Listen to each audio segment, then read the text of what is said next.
بسم اللہ الرحمن الرحیم۔ حضرت ابو عبیدہ رضی اللہ تعالی عنہ کے آزاد شدہ غلام فرماتے ہیں کہ ایک شخص نے رسول اللہ صلی اللہ علیہ وسلم سے عرض کیا کہ یہاں دو عورتوں نے روزہ رکھا ہوا ہے اور وہ پیاس کی شدت سے مرنے کے قریب پہنچ گئی ہیں۔ آپ صلی اللہ علیہ وسلم نے سکوت فرمایا اور اعراض فرمایا۔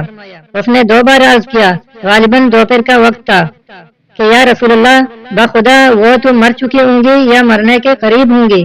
آپ صلی اللہ علیہ وسلم نے ایک بڑا پیالہ منگوایا اور ایک سے فرمایا کہ اس میں قے کرے۔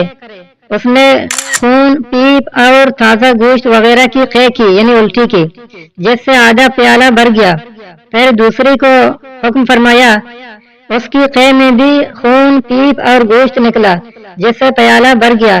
آپ صلی اللہ علیہ وسلم نے فرمایا کہ انہوں نے اللہ تعالیٰ کی حلال کی ہوئی چیزوں سے روزہ تو رکھا اور حرام کی ہوئی چیزوں سے روزہ خراب کر لیا، کہ ایک دوسرے کے پاس بیٹھ کر لوگوں کا گوشت کھانے لگیں، یعنی غیبت کرنے لگیں۔ تو ناظرین، ہمیں غیبت سے اجتناب کرنا چاہیے، خاص کر روزے کی حالت میں زیادہ احتیاط کی ضرورت ہے۔ یہاں پر میں چند احادیث ذکر کرتا ہوں۔ اگر ہمیں اپنے روزے محفوظ کرنے ہیں تو ہمیں ان احادیث پر عمل کرنا ضروری ہے۔ حضرت ابو ہریرہ رضی اللہ تعالی عنہ سے روایت ہے کہ رسول اللہ صلی اللہ علیہ وسلم نے فرمایا، جس شخص نے روزے کی حالت میں بےہودہ باتیں کی، مثلا غیبت، بہتان، تہمت، گالی گلوچ، لعن طعن، غلط بیانی وغیرہ اور گناہوں کا کام نہیں چھوڑا، تو اللہ تعالیٰ کو کچھ حاجت نہیں کہ وہ اپنا کھانا پینا چھوڑے۔ حضرت ابو ہریرہ رضی اللہ تعالیٰ عنہ سے روایت ہے کہ رسول اللہ صلی اللہ علیہ وسلم نے فرمایا، کتنے ہی روزے دار ہیں کہ ان کو اپنے روزے سے سوائے بھوک پیاس کے کچھ حاصل نہیں، کیونکہ وہ روزے میں بھی بدگوئی، بد نظری، بدعملی نہیں چھوڑتے، اور کتنے ہی رات کے تہجد میں قیام کرنے والے ہیں کہ جن کو اپنے قیام سے ما سوا جاگنے کے کچھ حاصل نہیں۔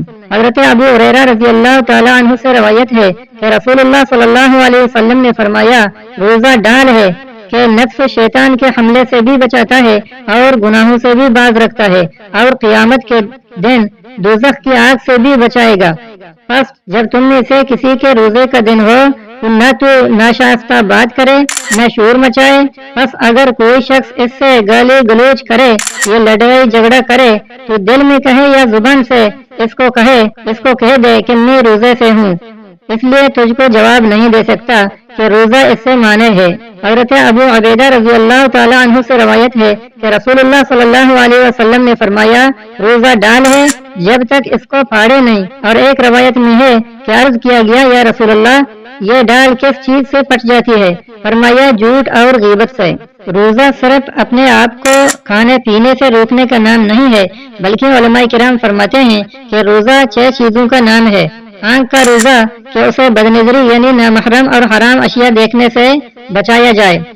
کانوں کا روزہ کہ انہیں جھوٹ، غیبت اور گانے سننے سے بچایا جائے۔ زبان کا روزہ کہ اسے جھوٹ، غیبت، گالیوں، فضول اور بیہودہ باتوں سے بچایا جائے۔ ہاتھوں پیروں کا روزہ کہ انہیں چوری، ظلم اور گناہ کی جگہ چل کر جانے سے بچایا جائے۔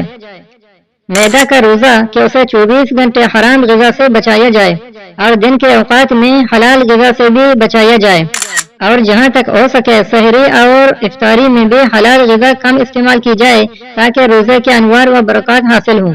دل و دماغ کا روزہ کہ انہیں عجب، کبر، ریاکاری، حسد، کینہ، بغض اور دنیا کی محبت سے بچایا جائے۔ اسی طرح برائی کے جذبات اور بیہودہ خیالات سے دل و دماغ کو دور رکھا جائے۔